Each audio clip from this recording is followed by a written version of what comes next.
Merci, Madame la Présidente, Madame la Ministre. Le Front National est effectivement favorable au choix que vous avez fait concernant la liste nationale, puisque cette manœuvre qui avait été réalisée dans les années 2000 par l'ex-UMP était effectivement de limiter la progression du Front National à l'époque. Ça s'est retourné malheureusement contre eux, enfin, ou heureusement pour nous. On l'a vu en 2014, et effectivement, c'était un bon choix que de faire cette liste nationale unique. En revanche, comment dire, nous sommes tout à fait réservés sur le principe de liste transnationale, à l'exception, effectivement, puisque vous vous plaignez effectivement qu'il n'y ait pas suffisamment de participation électorale des citoyens pour des candidats français, a fortiori pour des candidats étrangers, ce sera encore plus compliqué.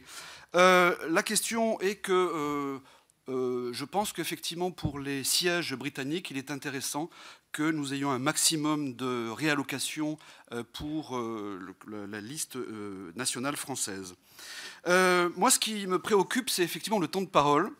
Car avec ce nouveau dispositif que vous avez mis en œuvre et pour lequel nous sommes tout à fait intéressés de connaître vos simulations, qu'il faudra publier le plus rapidement possible, je pense, pour tout le monde, pour éclaircir ces incompréhensions, nous avons le sentiment qu'il y a une espèce de manœuvre politique pour museler les adversaires politiques et pour privilégier, bien entendu, la République En Marche qui, je le rappelle, au mois de mai, avait saisi le Conseil constitutionnel pour justement... Voilà.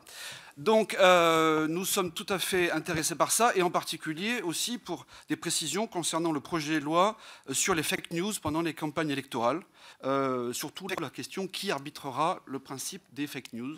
Voilà un petit peu tous les sujets, nous, qui nous intéressent, Madame la Ministre.